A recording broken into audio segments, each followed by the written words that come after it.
Right. I feel like we found the best cafe that we've ever been to. The looks-wise, at least. It is called the Peacock. Yeah. Amazing place, I think. Full of greenery. It's great. We didn't do an intro, but we do like after. We were so fascinated by the cafe. No, it's amazing. Sort of walked in. It's like this. Looks like a little house in South Yarra behind the Como. Yeah, it's great. I mean, it's across the street from the office. We haven't been in. Yeah, 2 minutes walk. Lovely place to be in, I think. We're definitely gonna come back. We ordered our coffee. We've got some digital art on the on the wall as well. Some NFTs. There. Physical NFTs. Physical, old school physical NFTs. I'm gonna have some water. I definitely need this coffee. It's my first coffee of the day. How many do you normally have? Couple when there's a podcast, and usually one for the day. He's modest. Last week he had like coffee 3. before, 2 coffees to prepare for the podcast, and then a coffee during the podcast. Yeah. Just like hitting the heavy Wednesdays, I think. So they bring it out soon. Okay, last week we talked about how to dollar cost average in to the market, why it makes sense, how to do it the best way, and this week we want to talk about how to take profits, and I think a larger part of that is dollar cost averaging out. Yeah. So I think like it's a good time to be getting out of BTC slowly, wherein a lot of institutional flow now goes into Ethereum. So there was a 12-day streak that was broken for the Bitcoin ETF flows.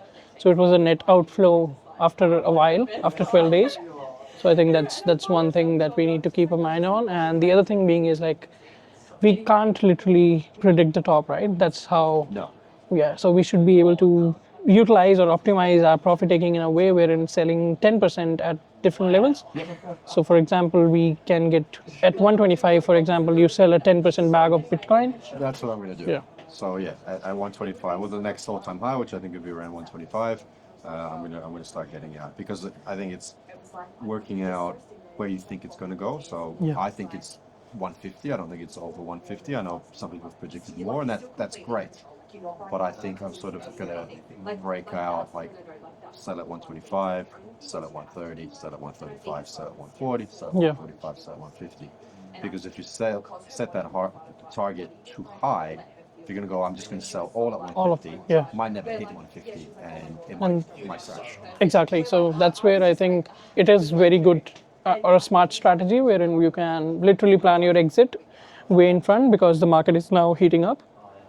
And the altcoin index is now heating up as well. So a lot of people are now trading into altcoins. I still think Bitcoin's got a little bit, like it's going to run. 150 I think is conservative. I'm happy to sort of be out at 150. I think it might do a little bit more. Bitcoin is getting more and more scarce on exchange as well. People are holding. So liquidity on exchange is at I think a 6-year low. Yeah. So people matching 2017 or below. Yeah. So people aren't selling yet. So I still think that, and a lot of that's institutions eating up the supply. Yeah, I think it's more of a minor supply.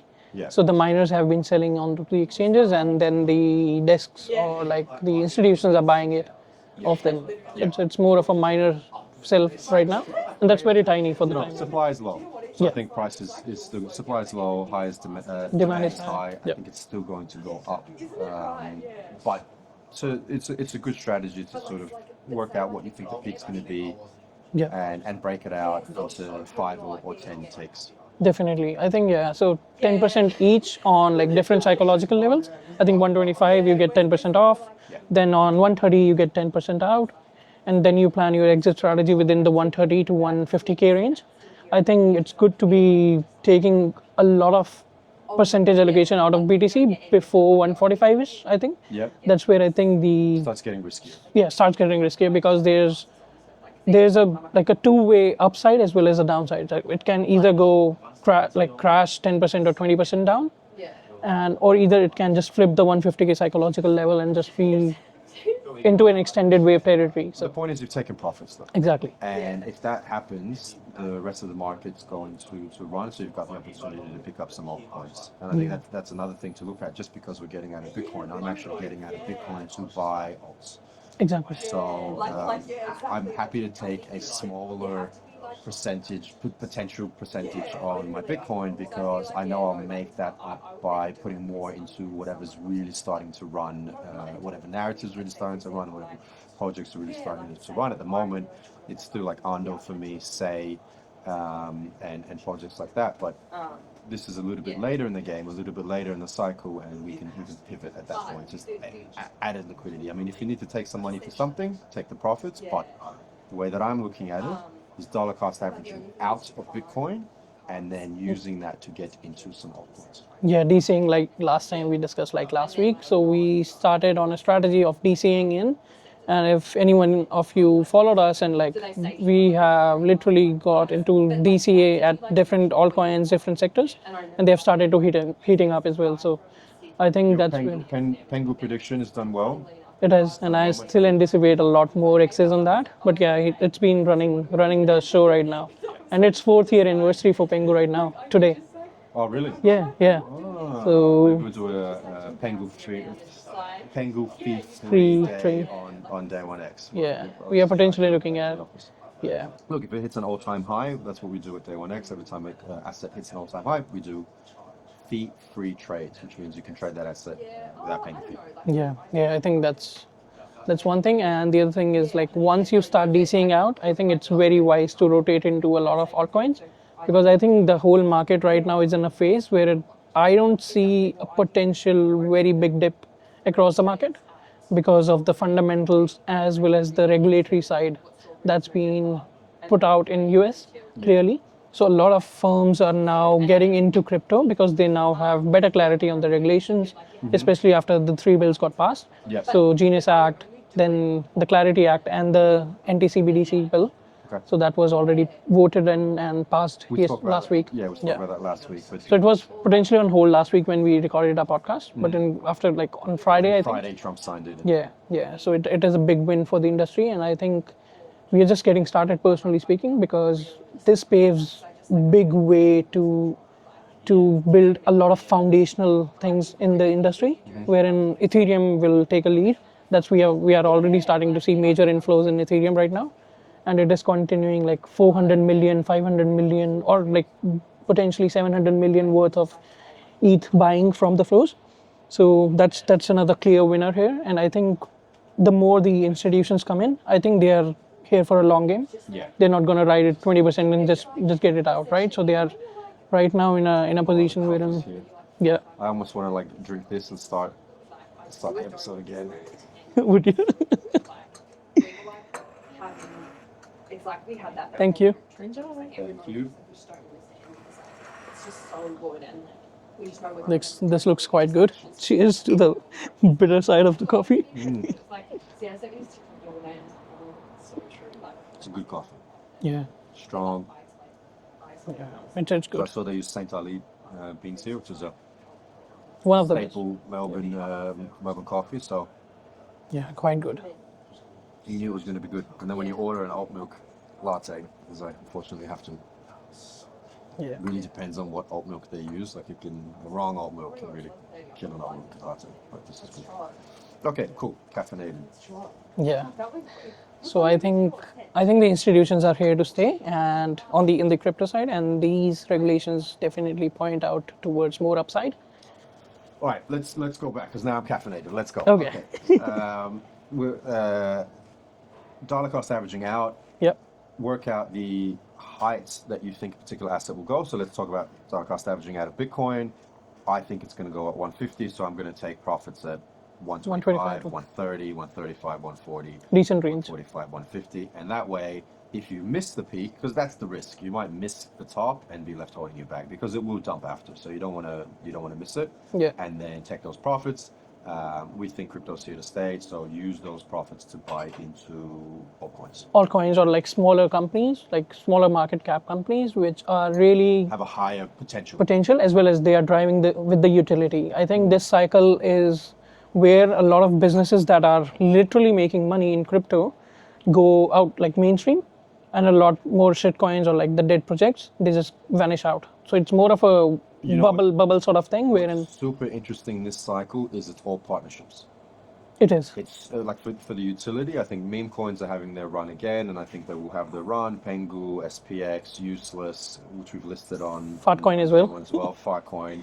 The hot air is rising, yeah. I think they're having their run. Pengu's hard to have in that narrative now because it does have its utility, even though it's a sort of entertainment utility. Yep. But looking at Chainlink, Ondo, SEI, AVAX, Cardano, even it's all the partnerships Ripple, now, and Ripple, and they're doing partnerships between themselves. So SEI is just partnered with Ondo, yeah. and Chainlink. So you're now betting on these ecosystems. So these are the more infrastructure plays right now in the market. That's where I think the market is headed in. So these are the companies that have established themselves throughout multiple bear markets, and now the world is recognizing, or the US is at least recognizing the efforts from these companies, wherein they have made the clear bills, got them passed, and now these are the infrastructure plays. So I think every sort an of interesting strategy is to have a look, like if you have like these 5 that have partnered, look at which one has the lowest market cap, because they're all probably going to go up the same, but Definitely. if it's got a lower market cap, you have more X potential. So Yep. you know, That's where I think C and Ondo are like, they can big C or win. SEI. I think C or C. I call it C. I call it SEI. I actually bought saywhat.com. So yeah, so I think, and coming to the market cap, I think C and Ondo are like sort of my favorites. Ondo is my, like, I am prioritizing Ondo's a bit higher because they don't have any unlocks coming within like next 3 months. But C has got some sort of unlocks that are coming, so I think that might it's got impact a lot the. of stable, unlocks, but Yeah. I think we'll be okay. Yeah, we should be, I think, and then comes a point wherein Ondo ETF got filed today.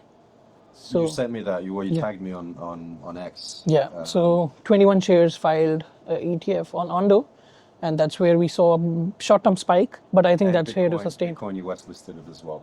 Yeah, exactly. So Bitcoin, Binance US listed Binance it US, sorry. on. You need more caffeine, I think. Binance US listed it. I think it's $6 at the moment. I think Ondo might have a bit of a run towards the end of the week and close out at like 15 or 120. 120. And once it clears, I think there's If it clears potentially upside. 120, it's just up from there. Exactly, and that's a US company. They are into tokenized stocks, and they are like on chain. They are doing a lot of partnerships I think with multiple really, chains. really clever as well. I think Ondo in that narrative runs first. Yep. You could take some profits from Ondo and then go into C/SEI, because that has the longer tail, because it has gaming. It's a gaming layer one. And stable coin as well. Yeah. Yeah, and a stable coin. And I think with gaming runs later in this narrative. I think in this market, gaming runs last, in my opinion. So you could take some reward asset profits out of Ondo, Rotate had a it. really good week as well, and Yep. then take whatever profits you want that you're happy with, and then whatever's left, have a punt.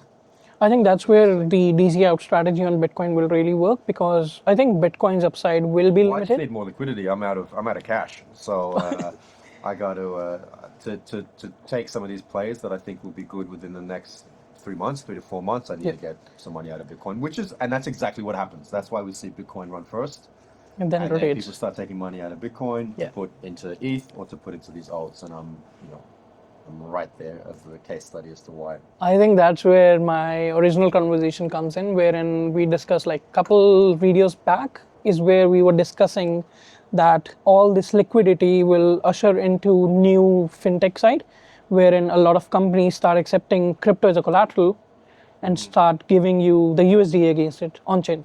So that's where JP Morgan has announced that they'll be starting a new service potentially next year, where you can put BTC or Ethereum as a collateral and borrow against it. So that's where I think a lot of movement is happening. That's what we'll be doing in the DeFi space, and Exactly. So they want to take over Aave basically. we've come full circle. Yeah. You So know, they we're want trying to get away from real financial institutions, and now financial institutions are adopting the Web3, the crypto way of doing things. Yeah, I think they are here to take it over. So that's where what I've been seeing personally is it's more of an infrastructure play rather than punting on the coins or the narrative. They are building the foundation settlement layer. I think that's where Coinbase USDC, Circle, and a lot more US-based companies take it over because that is the next upside because US is in a very heavy debt, right? And they don't want to get rid of the dollar dominance in the world. That's where they are trying to establish all these rules, wherein a lot of companies buy US treasuries and they are backed. Trump's speech though? Some parts of it, I would say. Right, it was like there was a lot of nothing. It typical like Trump fashion. I was sitting there with my finger on the trigger on the pulse, trying to see if anything would pump, and it was sort of a whole lot of nothing. But I think that the most important thing is that general tone and the general bullishness that the US is showing on crypto. I mean, if you want to be a bit of a pessimist, if you want to dig into the bitter side of things, it's giving the US an excuse to print money in a different way, right? Which the US has always been great at. Yeah, but the way they are trying to dodge it this time is with the stablecoins. So that's where exactly, because the stablecoins need the backup, right? You can't literally print it out of thin air. So that's where I think. So Tether was invited to the White House as well. So I think there's going to be a very good competition wherein they are not allowing banks to literally mint their own stablecoins, and they're rather optimizing it on the Tether, their reserves have always been in question. But now I think they have made it so far with $13 billion as a reserve. They registered outside of the US to avoid avoid scrutiny. So that's where they are now coming in because they have already made a lot, and I think that's where fair and square it starts in a very good one-to-one backing way. Okay. So that removes that scrutiny, I think, over Tether in coming months and years. And the other thing was like interesting because I saw like USDC gaining a lot of traction. Definitely.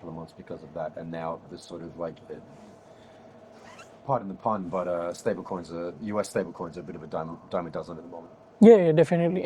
And the thing is like, so CNBC and Fox News have been monitoring the USD chart. Oh, really? I'm not sure what they expect out of it. Like it can't go to $10 if you're holding USDT or USDC. I think it remains 1-to-1. So they've been like showing the charts on the screen. Marketing, yeah. So that's where I think this industry is moving very quickly. The other thing was, it just came out wherein NPC, that's the 6th largest bank in the US, has tied up with Coinbase to use Coinbase as a crypto as a service provider.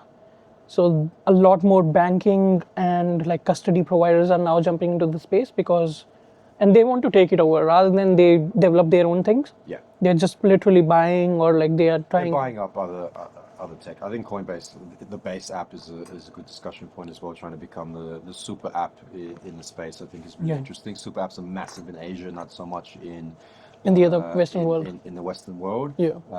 But I think it's a very ambitious place that once again legitimizes crypto and the utility of crypto for the retail market. Yeah, I think that's where, and you can build on top of it. So I'm yet to play with that, but I think that's a big thing. Yeah. So this space is moving very quickly. So yeah. I think it's great. I think we're seeing a lot of innovation just from UX and user journey now, which we weren't seeing last bull runs. It was just about the tokenomics, right? Now it's about, okay, well, what can we do with it? How can we play with it? What actual value outside of monetary value does it offer holders, and does it offer the community? And I think that's the way that it needs to go. I think I'm like, as much as I'm excited, we're sort of at the end of this bull run, I would say, and I think this bull run's, when we look back on it, started much earlier than we thought. Yep. It's been a long one. I think it has been that super cycle. I just think we thought it was starting now, but it started. I think it's been much earlier. Bitcoin bull run. Yeah. Always. This cycle has been primarily with Bitcoin. Now the focus is now shifting to altcoins and what sort of. But I'm super excited for the next one. Definitely. The next one is that's why for me it's to make the profits now. Yeah. I'm not really chasing the 10, 20x gains. Like, it'd be great if we could do it, but a 5x is great. You take that 5x, you sit on it, you buy back in the dip, and you get a 10x next run. If you time at the low of the dip, and then that's it. That's it. We retire at 2030. Yeah, I think this industry is going massive, and it's gonna go massive as long as like the tokenization of everything can happen on chain. So that's the question: do we see a dip at the end of this run? Yeah, exactly. That's where I think. Like we've always. I think a lot of altcoins, 99% of the altcoins will vanish. That's what my personal belief is. Only like they'll go the way of the NFT. Exactly. So I think that's where 1 to 2% protocols will thrive that are literally doing and having the utility, and the companies are using it. For example, Arbitrum won't fade because Robinhood has developed an L2. They are trying to put their own L2 on that. So that Arbitrum becomes the infrastructure layer, right? So you can't get rid of the infrastructure layer. Yeah. So that's where I think a lot of That's plays why now. Chainlink would be good. Exactly. I think SEI's positioning themselves. They're earlier on in the conversation, but they're positioning themselves to sort of to be that. And I think Solana's going to struggle. I think other than cheap, quick, and meme coins, it doesn't have a lot going for it. Yeah. And so I think Solana's narrative is going to struggle. I think I am on two sides of that because Solana, so USDC on Solana is being minted on an everyday basis almost 200 million, 250. So Solana provides the quickest settlement layer right now. Wherein, yeah, definitely right now, yeah, exactly. So SUI is also competing on the stablecoin side, then SEI is competing. Yeah. So I think we see a fair flow in these tokens, and Solana has overpassed BNB as well. Like they were like a couple days back, it flipped, and Solana is like now above $200.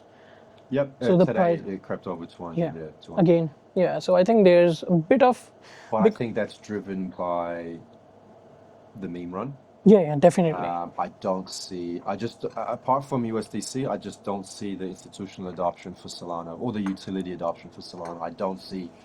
And feel free to comment and drop something in the comments if I'm missing it. But I just don't see any real utility outside of that being built For the time Solana. being. For the time being. For the time being, yeah. And that's fine. Solana can be the place where you go and mint memes and mint NFTs because NFTs will come back. That's not a problem. Yeah. But I think it drops down in the market cap when these other chains start getting real traction. everyday use, Yeah. especially through financial institutions and how much money actually flows through that. Definitely.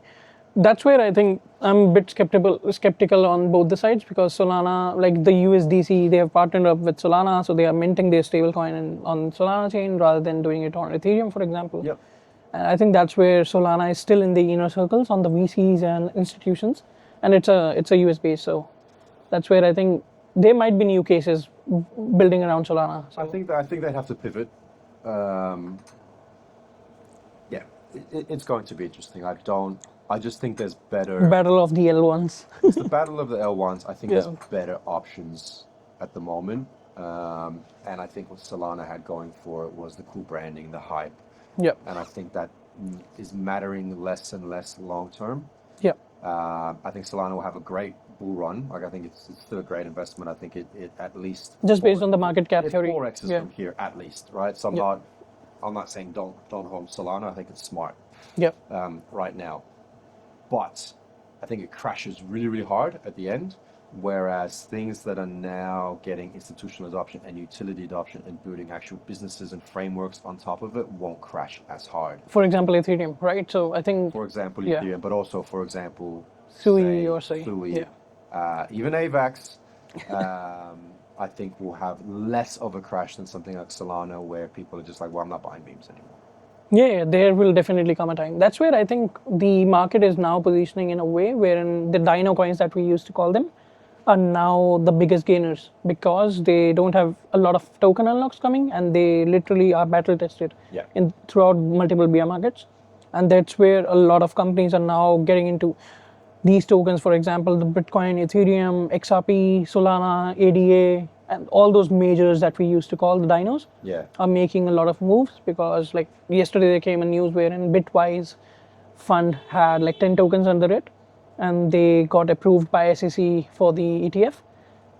So that Bitwise fund gets converted into ETF, but there was another pause on it. But that top 10 tokens that they are holding are like the big coins that we used to call dino coins. So I think that's where a lot of money is now being moved into those protocols. They're also retail moves into them because they're familiar. They remember them from last time. Exactly. They remember going, oh, I wish I had gotten into Cardano. I wish I had gotten into AVAX before it. It's funny how they still have the community. That's just sort of, And then there's a lot of people that are holding their bags because they didn't time their DCA out. And so they're pushing it on X to get some extra liquidity. But a lot of them are building good projects. Like not Cardano. I don't think. Not sure. Like I might be wrong, but I am not a Cardano believer. No, me neither. It's always struck me as one of those like weird ones. It's got a fantastic team behind it, but They've tried to pivot a lot of times with the buzz, like wherein they were like leading on the Bitcoin DeFi side as well. But I'm not sure if it really gained any traction or not.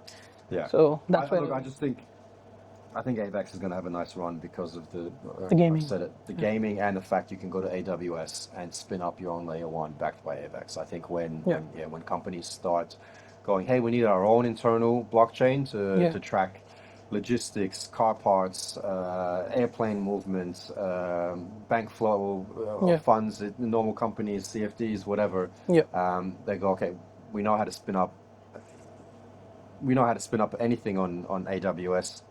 Yeah. We may as well just go spin up. Integrate AVAX as a and blockchain. integrate it straight away. So I think that is a real business utility. I think Yeah. that has longevity, and that's why games are being built on it now, because they're just deploying their own on layer one and facilitating in-game trades, gasless or using the token that they've spun up, Definitely. rather than having to hold a third They token don't. to pay for Yeah. transferring a gun or a car skin or whatever between players. And AVAX has also gone deflationary as well. So there's a big spike in the number of transactions on AVAX as well. So and they're burning the tokens. And if you guys go back like 5 episodes, he was like AVAX. I won't say I've changed the tone because the price is not moving appropriately. In terms of, I'm a price believer rather than the fund. I know, like we are here to make money, right? 100%. Because we don't own AVAX, right? I just think it hasn't. It's not our company, so it hasn't moved yet. I think AVAX has a run where it is gaming, and then maybe and down it's later. down the line. Yes, down the line. I actually got out of my AVAX position to pick something else up, which was more profitable because I wanted to move quicker. Pengu. I got out of AVAX to get Pengu. Pengu has moved to X. I made way more money on Pengu than I did on AVAX in a very long time. Yeah. I think that's where we are now seeing a lot of flow in these altcoins.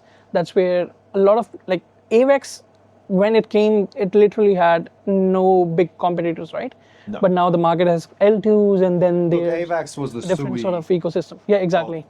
Of that bull run, or 2 bull runs ago, where it was like, okay, it was the faster, the better Ethereum. That's how it sort of positioned itself on. The thing with that bull run, it was just, like I said, it was just tokenomics. It was just technology. We're better, we're faster, and there was never okay, but what does that really mean? Like, do you need to be fastest, or is fast enough good enough for the everyday build? Like, what the average person doesn't know.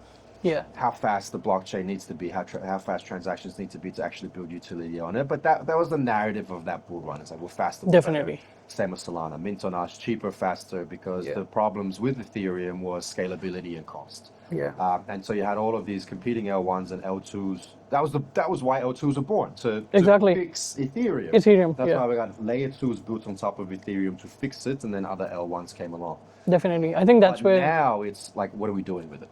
Like, that's the narrative now, is rather than, okay, what's the technology? Because it's more integration now. It's all an even playing field. Now it's partnerships, what integrations, partnerships, and why. Exactly. That's where I think the cycle has now come up. So the last cycle was like more towards Solana, AVAX. So Sol, Luna, and AVAX. I'm sorry on this Luna thing because it got 2-0, but that's where I think now the narrative has changed. Cautionary tale. Exactly. Things can go really bad within a day or two. Yeah, I used to hold. I did. Like a day, man. It was like. Oh shit! Yeah, I remember, like, literally in the night watching charts going 99% down, and I was like, okay, because it was more towards the algo, wherein they were used to like mint Luna against their stablecoin, and then used to deposit. So it was a very big flywheel that they were trying to achieve. Big Ponzi scheme. I would say yes. We can call it was a Ponzi scheme. Yeah. So now the cycle or the thing or the themes have shifted to more towards the integration and the projects that are really into the market making money. They're not just there. I think that's the next bull run. Now it's like partnerships. What are we building? Why are we building it? I think next bull run, it is actually more traditional investment and going, okay, how much money do these companies actually make? Because like last run, if you looked at gaming last run, there were, I'm not going to name any company, Sandbox, but like, you know, there was $6 billion valuations with 17 players live. Exactly. So 6 billion by 17. Like that's not what your client's worth, and that's not what Yeah. it's thing. So these evaluations were crazy, Yeah. but the companies weren't making any money. Now it's building partnerships and technology and adoption by real institutions. And I think next bull run we will actually be looking at not only the tokenomics and partnerships, but looking at revenue sheets and forecasts, and it becomes then just traditional A investment. matured class. Yeah. Traditional investment, just digitized. Yeah, exactly. So that's where I think the gaming things that became, I think right now it's AI bubble, wherein every company is now pivoting to AI. They don't do a lot of things. They don't have a revenue model behind it. It's just the fad. Yep. So that's where I think the gaming bubble burst last cycle. I think the AI bubble burst this time. Yep. And that's where I think this cycle is more towards the settlement side of the blockchain. So that's where the infrastructure I think and the settlements. This third of it, I do think gaming has a run. Definitely it'll. I think it's sort of like I said. Only the adoption, like the games that are widely adopted and that are being played. What I think is really cool is not in our videos, but watching, when I was watching other crypto influencers, KOLs or whatever, talking 6 months ago, it was everybody predicted AI to run first. And I doubled down, and that's when I got into Ondo. And I was like, no, I think real world assets go first. Go first, and yeah. I think that's what we're seeing. Real world assets are going first. Yeah. The AI is a bit lagging and I as think a. AI will come and gaming will come. I don't know actually what order. Like what I like about gaming is it's once again proof of it's not a real world asset because it's not tangibly physical. Yep. But X stocks aren't either. And so I think now when we see these platforms actually building games and getting real momentum and players. Like I forget the name of it, but the guys from Candy Crush have built a Blockchain-based game. blockchain-based game. Okay. The Something World, and like that's gonna like fly. Yeah, exactly. The Me World or something like that. I would definitely link to that, and it's Okay. to buy at the moment, but it looks like Candy Crush. And once you start seeing that adoption, people will start playing these games without even realizing they're on the blockchain. Blockchain, exactly. And they'll be racking up XP without even realizing that Definitely. it's essentially a currency. crypto. Yeah, exactly. And that's where I think NFTs merge with gaming. And that's when the NFTs merge. And so I think we've got these booms. I think that comes, my prediction is that comes last, but has the longest longevity. The long like tail. it won't pump as hard, but I think it's sort of like Sustains. goes up and then that becomes an industry in itself, because I just think gaming at the moment, we sort of got burnt last run and it hasn't gone up. But a lot of those companies, because that's what essentially it is now, haven't left. They're still building. Definitely.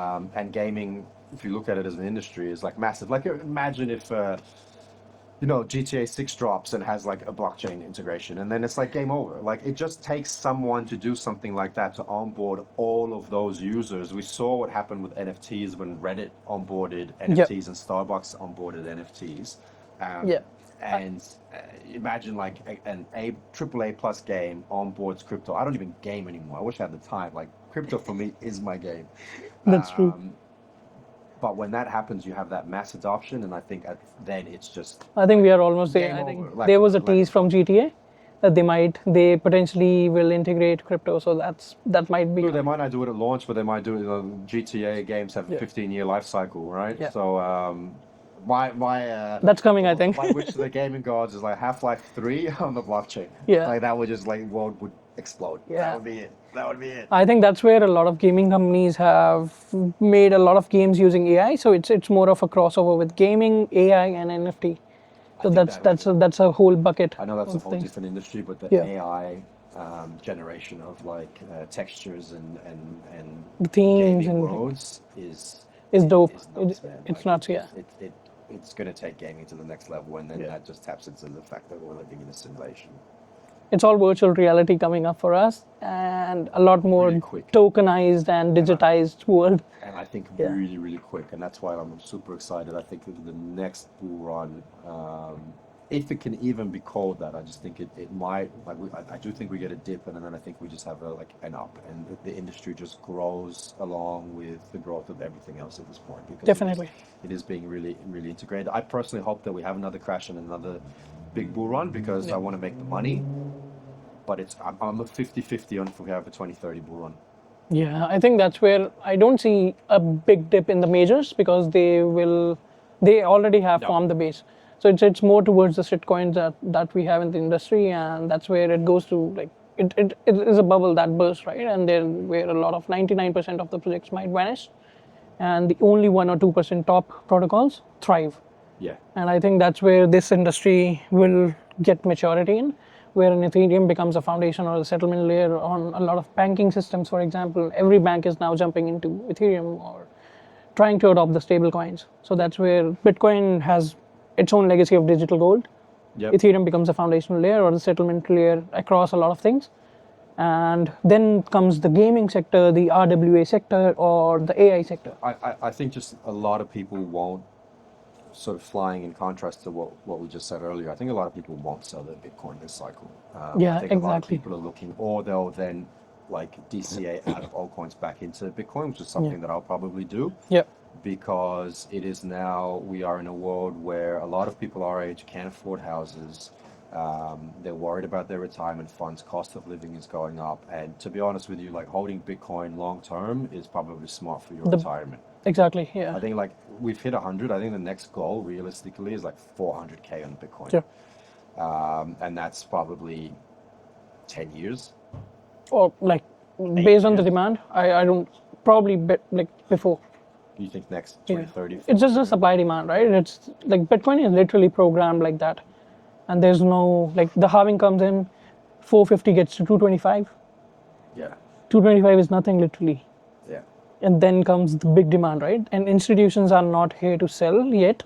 That's what I feel. No. And it's more towards a treasury side, like the corporate treasury that's running right now. Exactly, hold the value, right? Well, that's it. Companies now acting like countries where they're just going to have their treasury On balance sheets. Yeah, exactly. And that's where I think now, like coming to earlier discussion of the DCA out strategy, right?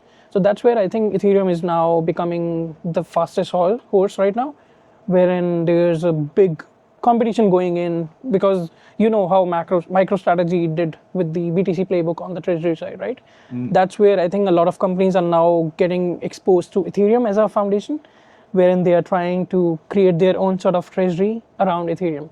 Yep. Because with Ethereum, you can literally get the native yield on it after staking, and that's where the regulation, and that's where I think regulation is pushing it. Exactly.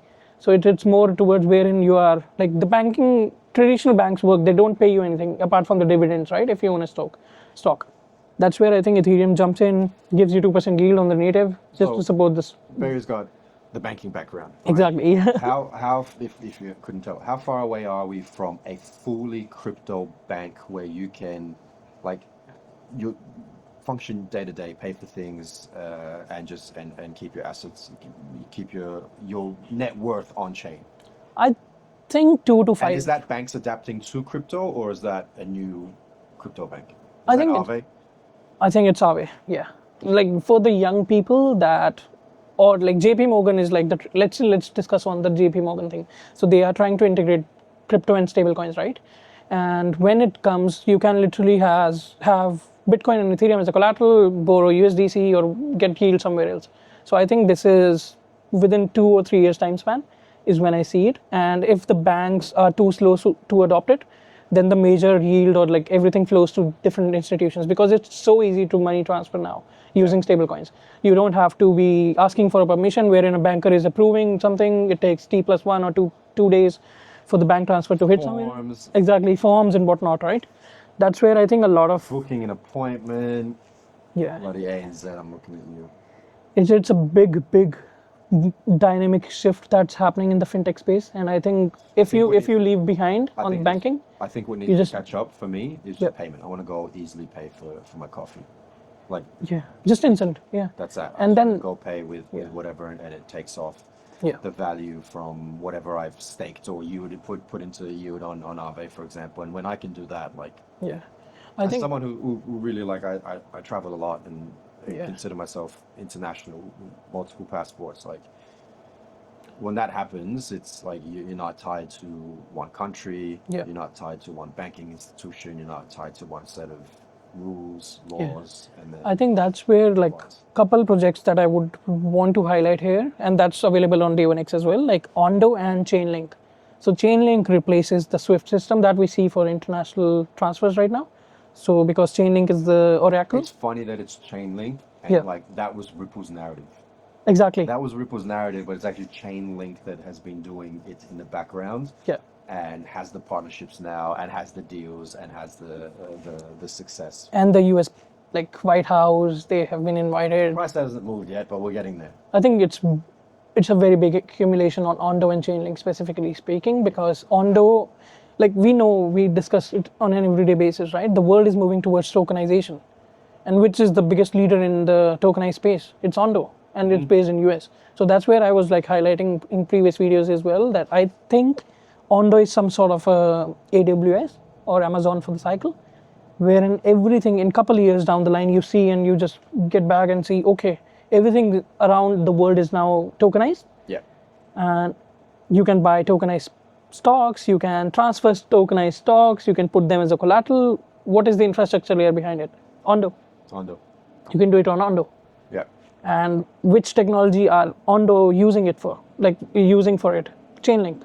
Because Chainlink provides the feeds, and the pricing, and SEI, exactly. So those are like, I think those are big tokens. I'm gonna get out of Pengu eventually, but I'm gonna cycle out of Bitcoin and some other holdings that I have to, I think, long term, ride out the end of this cycle. Yeah. So I think getting out of Bitcoin early, riding out the end of the cycle on those three towards the end of the year, and then we'll see how it goes. I will take some profits from those as well and probably put back into Bitcoin because it is a store of wealth. Because at this point, and I may change my tune, I'm not sure if we see a massive crash on those assets. Yeah. Because we might not even see a massive spike. It just might be a gradual. That's where it and that's matures. What token unlocks also. Like they control it because of that. Like these are very smart people behind these projects. It's Wall Street behind these projects, and they know that you have to, control supply and demand and control price. Yeah, and if it goes, that's why the game's changed. Yeah, it's very uncrypto. Yeah, that's where the game's changed. It's more investment now and less DeFi, less crypto. Yeah, and it's more towards the institutional adoption and the settlement layers, I think. Yeah. We started slow, but we finished strong thanks to the coffee at the Peacock. How's Hype doing?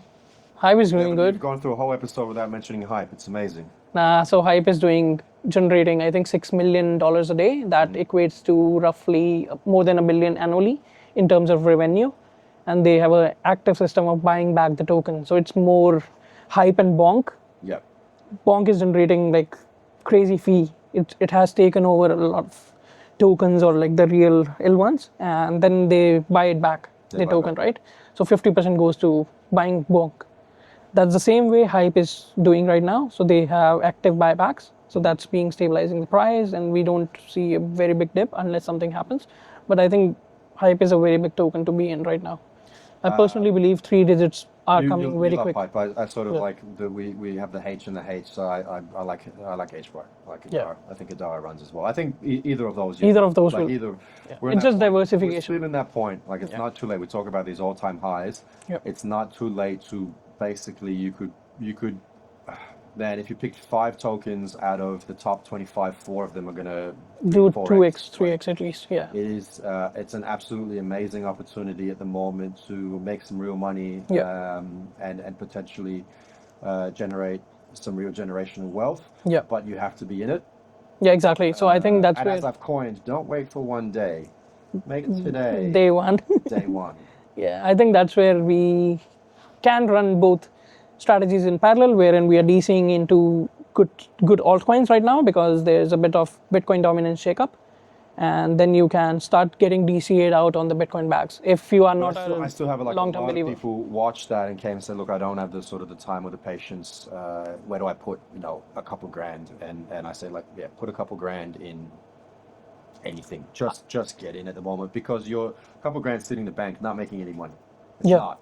Yeah. Even if you have it in a 3%, 4% savings, that's it. It's not making anything. You're going to at least 2x. It's not financial advice. Yeah. But if you pick the right project, just the way like when the crypto market cap with everything moves up to 10 to 14 trillion this cycle, let's say.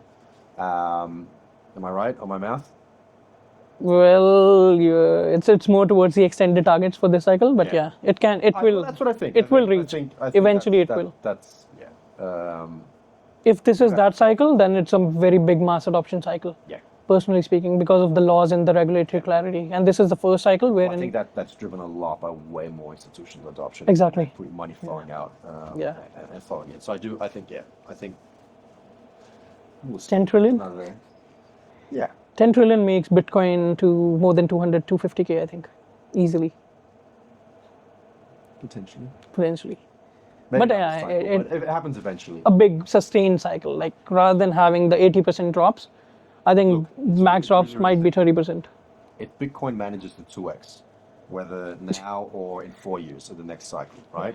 Next cycle it'll go to, like, let's say 250, right? Yeah. Like not this cycle, next cycle. If Bitcoin has managed to 2x, everything else is 3x, at least 5x. 3, 4, 5x. Yeah. Because it just pulls everything up for reasons that we've discussed now. People get out of their Bitcoin and then they dollar cost average out and dollar cost average back into something else. Into the altcoins, and the money flows down like that, and then that's it. And then eventually a Fed policy might come in. They might say, okay, we are ramping up the rates, and like it's all about monetary Or supply. it all crashes and it's just magic internet money. Thank you for tuning in for another episode of Bitter and Bullish. I hope you enjoyed it. Hope you enjoyed it. Hit a subscribe, leave a comment.